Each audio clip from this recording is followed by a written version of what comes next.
चलो स्टार्ट करते हैं। अगला जो स्टैंजास है, आफ्टर कटिंग द बेल, यानी कि जब रैल्फ द रोवर वहाँ पे आ जाते हैं एंड एबट ऑफ एबरब्रथा को टॉर्चर करने के लिए वो क्या करते हैं, देखो, the boat is lowered, the boatsman row, as soon as the rover order the crew to row me towards the Inchcape Rock, what they the, they lowered the boat is lowered, the boatsman row मतलब क्या होता है, नाव को चलाना। तो उन्होंने क्या किया, जैसा ही कैप्टन ने ऑर्डर किया उस तरीके से उन्होंने काम करना शुरू कर दिया।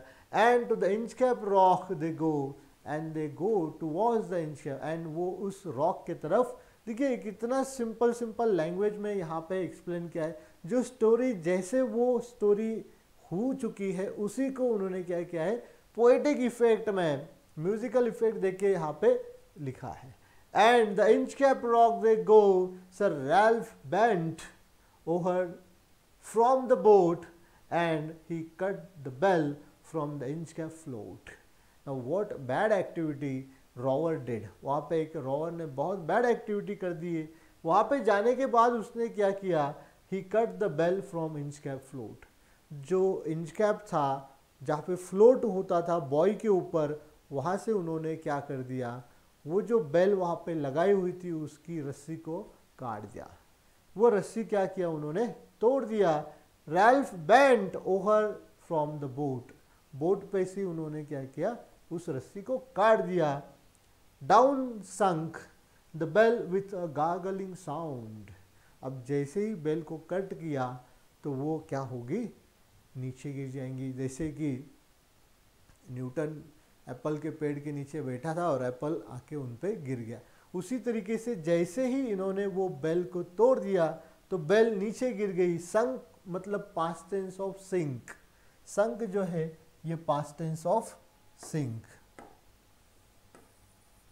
सिंक का मतलब होता है ड्रॉन, बुड़ जाना, पानी के अंदर चले जाना। डॉन सिंक यानी past tense sunk the bell with a gargling sound. Gargling sound मतलब क्या होता है दोस्तों, जब भी पानी के अंदर कोई चीज़ आती है तो उसका जो आवाज़ आता है, साउंड आता है, that sound is called as gargling sound. बहुत बार जब हमें थ्रोट इन्फेक्शन हो जाता है तो डॉक्टर एडवाइस करते हैं कि आप गर्म पानी नमक डाल के गर्गलिंग करो, जिससे कि आपको रिलीफ मिलेगा। तो वो जो आवाज़ आती है ना, ये आवाज़ को कहते हैं gargling sound. The bubbles rose and burst around, और जैसे ही वो पानी में गिर जाती है तो गर्गलिंग साउंड आ जाता है एंड वहाँ पे बबल्स बन जाते हैं कुछ, एंड वो ब्रस्ट भी हो जाते हैं। बबल्स बन जाते हैं एंड तुरंत ब्रस्ट भी हो जाते हैं, फूट भी जाते थे। ब्रस्ट यानी कि उसने फूट जाना। Quoth Sir Ralph the next who come to the rock won't bless the abbot of Aberbrothok. Actually it is only because of jealousy, ये सिर्फ जेलेसी की वजह से इन्होंने किया है, क्योंकि यहाँ पे जो भी मैरिनर आता था वो ब्लेस करता था एबट ऑफ एबरब्रथॉक को, थैंक्स कहता था एबट ऑफ एबरब्रथॉक को, because of his deed they save themselves. उनके वजह से ही इन सभी की मरीनर्स की जानें बचती थी। लेकिन ये बात को एबट ऑफ एबरब्रथॉक को नहीं अच्छा लगा, जेलेसी आ गई उनके अंदर एंड सभी उसका ही गुणगान कर रहे हैं। Everyone admire him, nobody talk about me, मेरे बारे में तो कोई बात नहीं कर रहा है। जेलेसी आ जाती है ना, तो उस तरीके की jealousy Abbott Ralph the roar के पास आ गई एंड उन्होंने उसी वजह से क्या किया, वो बेल को कट कर दिया। अब कट करने के बाद क्या कहते हैं वो, कि इसके आगे अब कोई भी एबट ऑफ एबरब्रथॉक को ब्लेस नहीं करेगा, will not won't bless the abbot of Aberbrothok. अब यहाँ पे जो भी आएगा उसे वो बेल ही नहीं दिखाई देगी, वो वार्निंग बेल नहीं सुनाई देगी, तो लोग समझेंगे यार वो ये जगह है नहीं, तो उसको ये भी याद नहीं आएगा कि ये बेल यहाँ पे थी या फिर एबट ऑफ एबरब्रथॉक कोई था, ये किसी को भी याद नहीं आएगा, तो कोई भी उसे ब्लेस नहीं करेगा। इसीलिए बस यही कारण था जिस वजह से रॉवर ने वो बेल को कट कर दिया था। चलो अगले स्टैंजा में देखेंगे हम। Sir Ralph the rower sailed away. अब after that incident, Ralph the Raver sailed away. He went far away from that place, means Scotland. ये जो जगह है वो है स्कॉटलैंड का ईस्ट साइड जो है ना वहाँ पर. अब वहाँ से वो बहुत दूर चले गए. अभी उनका काम ही हमेशा यही था कि जैसे ही दिन निकला समंदर में अपनी बोट लेके निकल गए, कुछ 2-4 दोस्तों को पकड़ लिया एंड समंदर में जितने भी शिप्स हुआ करते थे या फिर जो जो शिप्स देखते थे वो शिप्स को वो क्या करते थे, लूटते थे. वो शिप पे जितना भी पैसा है या फिर ट्रेजर है, ज्वेलरीज है, वो सारी की सारी लूटने का काम ये करते थे. अब हमेशा की तरह Sir Ralph the Rover sailed away. वो बहुत दूर चले गए. He scoured the sea for many a days. Scoured का मतलब है दोस्तों travel, specially due in purpose to loot the ships. Ships को लूटने के लिए बहुत दूर तक समंदर में ट्रैवल करना.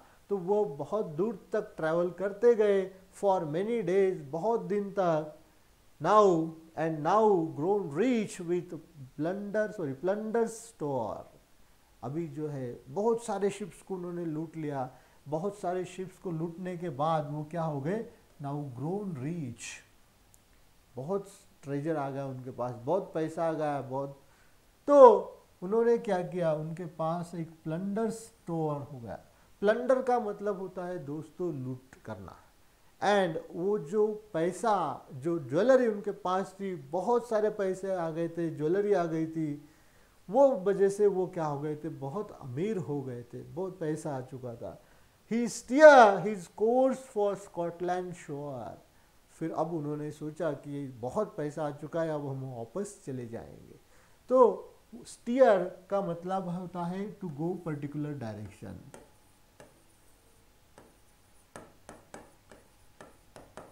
पर्टिकुलर डायरेक्शन, किसी डायरेक्शन में जाना. तो उन्होंने क्या किया, जैसे कि स्टेयरिंग होता है ना, उस तरीके से बोट को उन्होंने किस दिशा में लिया, स्कॉटलैंड शोर, स्कॉटलैंड के किनारे के तरफ ले जाने का ऑर्डर अपने जो क्रू थे या फिर जिसे कहेंगे हम जो रोवर थे उनको दिया कि अभी हमें वापस जाना है, अब हमने बहुत सारा पैसा कमा लिया है. तो वो बहुत दिनों के बाद वापस आ रहे थे. अब देखिए दोस्तों, जिसे हम करते हैं कि कर भला तो हो भला, अच्छे लोगों के साथ हमेशा भगवान भी होते हैं. तो उसी तरीके का एक्सपीरियंस यहाँ आ जाता है. जैसे ही उनका डिसीजन हो जाता है कि वापस स्कॉटलैंड शोर के तरफ जाना, तो एटमॉस्फेयर सडन चेंज. पहले एटमॉस्फेयर कैसा था, फर्स्ट पार्ट में देखा हमने कि atmosphere was very bright, everything was very जॉयसन. तो यहाँ पे अचानक से पूरा एटमॉस्फेयर चेंज हो जाता है. So thick a haze overspread the sky. अब जब वो वापस आते हैं तो अचानक क्लाइमेट चेंज हो जाता है. So thick a hedge, hedge का मतलब होता है दोस्तों फॉग या फिर मिस्ट, है ना. जनरली विंटर सीजन में मॉर्निंग में देखते हैं हम, बहुत फॉग आ जाता है, अनक्लियर दिखता है, डिम दिखने लग जाता है. तो उसी तरीके का बहुत ज़्यादा डेंस फॉग वहाँ पे आ गया. ओवर स्प्रेड द स्काई, समंदर के ऊपर. जैसे बर्मुडा ट्रायंगल आपने सुना होगा, बर्मुडा ट्रायंगल पे कोई अगर शिप जाता है तो वहाँ पे गायब हो जाता है.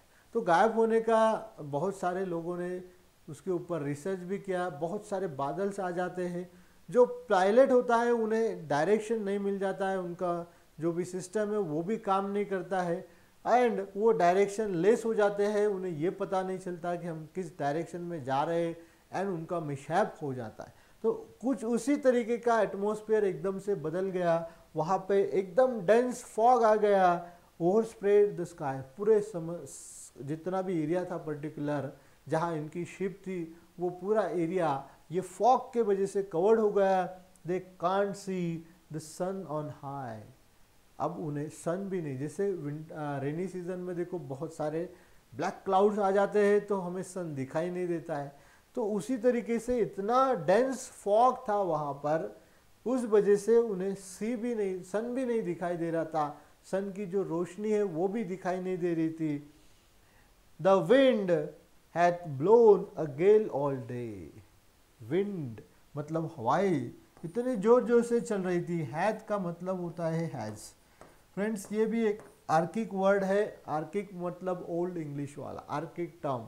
ये पोएम में जैसे बताया बहुत सारे ऐसे वर्ड्स है जो ओल्ड इंग्लिश में यूज होते थे लेकिन अभी मॉडर्न इंग्लिश में नहीं है। अभी मॉडर्न इंग्लिश में हैथ के लिए हम क्या यूज करते हैं, हैज और have. The wind has blown a gale all day. तो उस दिन पूरा दिन तक, गेल का मतलब होता है स्ट्रॉन्ग विंड, जोर जोर से हवाई चल रही थी, स्टॉर्म जिसे कहेंगे हम। The wind has blown a gale all day, जोर जोर से हवाई चल रही थी, बहुत फॉग आ चुका था। At evening it had died away, लेकिन जैसे ही शाम हो गई, इवनिंग हो गई, तो वो जो गेल था या फिर स्ट्रॉन्ग विंड थी, hath means has, died away means removed, moved away, चली गई, डिसअपियर हो गई, एकदम से क्वाइटनेस हो गया पहले जैसा, एकदम सन्नाटा, बिल्कुल मोमेंट नहीं थी, जैसा फर्स्ट स्टैंजा में बताया था उसी तरीके से यहाँ पे पूरा क्वाइटनेस हो गया। देखिए कितना सडन चेंज हो जाता है अचानक से। फिर क्या होता है, on the deck the rover takes his stand. फिर अब it is the decision of captain know what to do. अभी उन्हें यह भी पता नहीं था कि हम एग्जैक्टली कहाँ पर है। अभी तो कैसे मॉडर्न टेक्नोलॉजी है, कंपास होता है, उसके वजह से हम डायरेक्शन पता चल जाता है, हमारा एम्पलीट्यूड से समझ में आता है कि हम एग्जैक्ट कहाँ पे। लेकिन वो टाइम में जो है ना ये कुछ भी नहीं था, तो उन्हें पता ही नहीं चल रहा था। तो ये कैप्टन का डिसीजन होता था अब क्या करेंगे। सो रोवर जो था वो कैप्टन ही था वो शिप का। On the deck the rover takes his stand. तो वो जो डेक होता है the centre part of ship, वहाँ पे आके उन्होंने सोचा कि भी क्या करना चाहिए। So dark it is they see no land. Evening, रात हो गई थी, एंड वो रात होने से उन्हें लैंड कहाँ तक है, दूर दूर तक, या फिर वो टेलीस्कोप से यूज़ करते थे, टेलीस्कोप से इस तरीके से देखा करते थे कि कहीं तो भी लैंड दिखाई देगा, लेकिन उन्हें लैंड भी नहीं दिखाई दे रहा था बिकॉज ऑफ डार्कनेस। रात हो चुकी थी, डार्कनेस से वजह से कुछ भी नहीं दिखाई दे रहा था। कॉथ सर रैल्फ, यानी कि कॉथ ये भी आर्किक वर्ड है, ओल्ड इंग्लिश वाला, इसका मतलब होता है मॉडर्न इंग्लिश में सेड। सेड रैल्फ रोवर, और Ralph it will be lighter soon. बहुत पॉजिटिव दिखाई दिए। उन्होंने कहा कि ये जो एटमॉस्फेयर है ये जल्दी से खत्म हो जाएगा। It will be lighter soon for there is the dawn of the rising moon. Dawn actually दोस्तों एक डे ब्रेक टाइम होता है जिसे हम डे ब्रेक भी कहते हैं, लेकिन ये डे ब्रेक जो है तो मून के लिए, यानी कि इवनिंग वाला पार्ट बताया था। जब अंधेरा हो जाता है, मून आने से पहले का जो टाइम है, तो उन्हें लगा कि यार अब तो इतना डार्कनेस है, हमें लैंड कहीं पर भी दिखाई नहीं दे रहा है। लेकिन जैसे ही मून राइज हो जाएगा तो हमें मून लाइट में थोड़ा तो कुछ दिखेगा। Just wait and watch. तो जितने भी क्रू थे उस शिप के ऊपर, जितने भी लोग थे वो शिप के ऊपर, उनको रैल्फ रोवर क्या कहते हैं कि wait and watch, very soon it will be clear and we can see the land. हमें वो लैंड कहीं तो भी दिखाई देगी। Canst hear, said one, the breakers roar. Canst hear, said one, the breakers roar, for me think we should be near the shore. लेकिन अंधेरे के वजह से कुछ भी नहीं दिखाई दे रहा था। एक क्रू जो था, अभी this is dialogue of crew, जो जहाज के ऊपर काम करने वाले लोग होते हैं, अभी ये उनके डायलॉग कॉन्वर्सेशन यहाँ पे बताया है। Can't hear means can hear, ये एक ओल्ड इंग्लिश वाला है। कांस्ट का मतलब होता है can. Can hear said one the breakers roar. अभी एक वन ऑफ क्रू ने क्या कहा कि I can hear the breakers roar. जो आवाज़ें आ रही थी वो आवाज़ें, लहरों की आवाज़ें, जो पानी की आवाज़ें जब रॉक को टकराती है वो आवाज़ें उसे फील कर रहा था वो। For me think me think ये भी ओल्ड इंग्लिश वाला वर्ड है, इसका मतलब होता है आई थिंक। अब हम लिखते हैं आई थिंक, लेकिन ओल्ड इंग्लिश में आर्किव टर्म है, ओल्ड इंग्लिश में कहते थे मी थिंक। अब हम यूज़ करेंगे तो बहुत अलग लगेगा, me think we should go there और me think me should go there, Marathi हो जाएगा मी मतलब, है ना।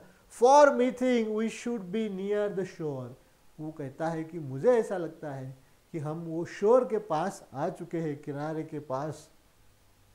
Now where we are I cannot tell, लेकिन हम कहाँ पे हैं एग्जैक्टली ये अभी उन्हें एग्जैक्ट पोजीशन पता नहीं है, लेकिन स्कॉटलैंड के शोर के पास वो आ चुके थे ऐसा उन्हें लग रहा था।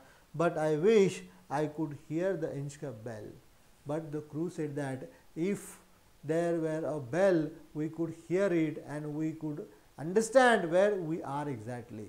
लेकिन वहाँ पर बेल तो है नहीं, क्योंकि वो बेल पहले ही रावर ने कट कर दी थी। अब उन्हें ये भी पता नहीं है कि हम एग्जैक्ट कहाँ पर है।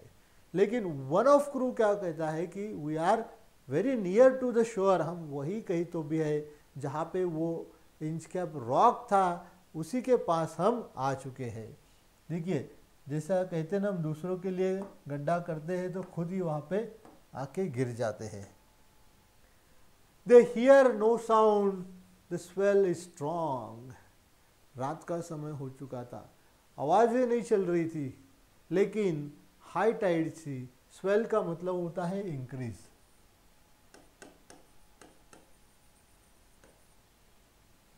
बहुत ही ज़्यादा बढ़ जाना, यानी कि जो स्वेल था, जो वाटर लेवल थी वो बढ़ चुकी थी, स्ट्रांग हो चुकी थी।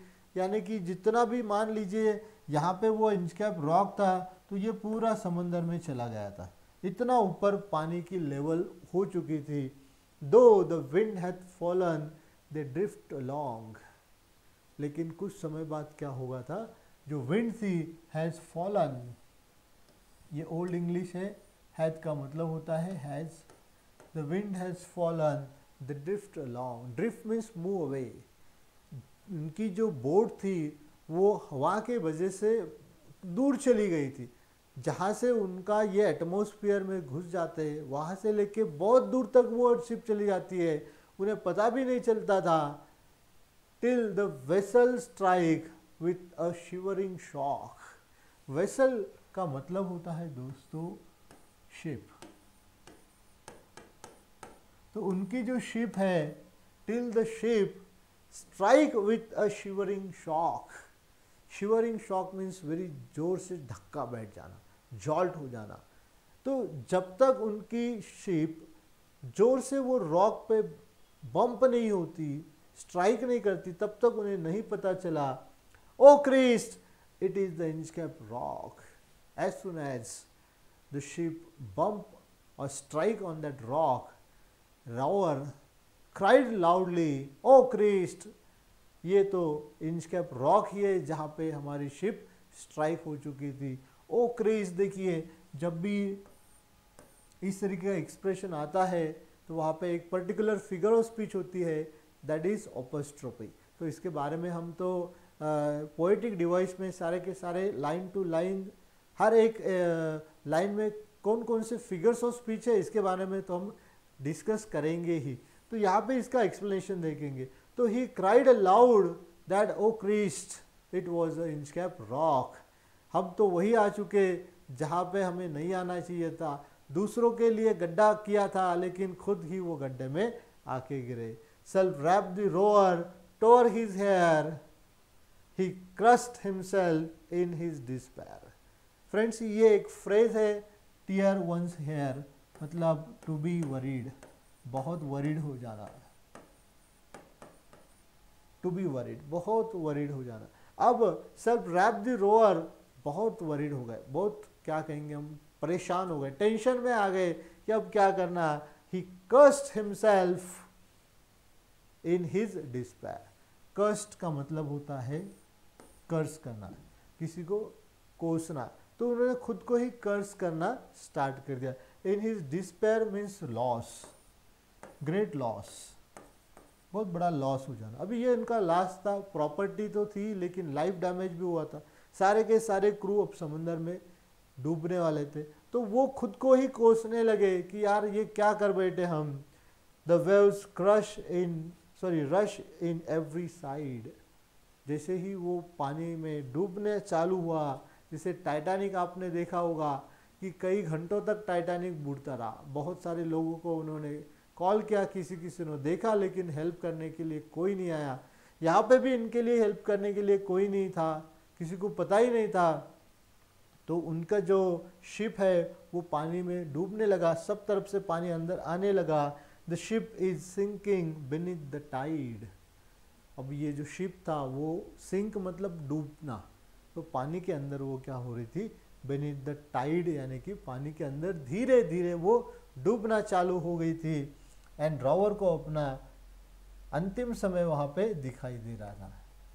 लास्ट स्टैंजा में देखो friends, but even in his dying fear, लेकिन जब वो देख रहे थे अपनी मौत आगे है, तभी भी dying fear one dreadful sound could the Rover hear, लेकिन उन्हें एक आवाज़ सुनाई दे रही थी, वो फील कर रहे थे एक आवाज़ कुछ तो भी कह रही है। Could hear the Rover hear a sound as if with the Inchcape bell. उन्हें ऐसा लग रहा था कि दो बेल की आवाज़ आ रही है। एंड वो आवाज़ किस तरीके से आ रही थी, the devil below was ringing his knell. Knell का मतलब होता है दोस्तों कि ringing of bell, but specially when there is death of someone और फ्यूरिनल, जब अंत यात्रा होती है या फिर किसी की डेथ होती है, तो स्लोली जब बेल बजती है तो वो बेल को कहते हैं नील। तो अब ये टाइम पे रॉवर को वो आवाज़ें आ रही थी, जो आवाज़ें इंडिकेट करती थी कि समथिंग बैड हैपन, कुछ तो भी बैड हो चुका है, किसी की डेथ हो रही है। वो जो नील होता है उस तरीके का उन्हें वो आवाज़ें आ रही थी।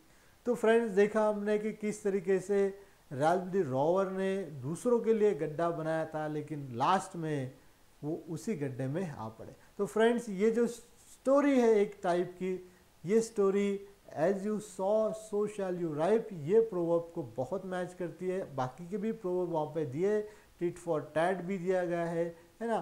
तो फ्रेंड्स यहाँ पे बहुत इम्पॉर्टेंट है कि हम हमेशा कुछ अच्छे काम करते रहे, दूसरों को हेल्प करना। दूसरों का अगर हम जेलस करते हैं, दूसरों का बुरा करते हैं, तो अंत में हमारा भी बुरा ही हो जाता है। तो फ्रेंड्स होप आपको ये पोएम अच्छे से लगी होगी। तो चलो मिलते हैं अगले ऐसे ही इंटरेस्टिंग वीडियो में, तब तक के लिए thank you for watching this video.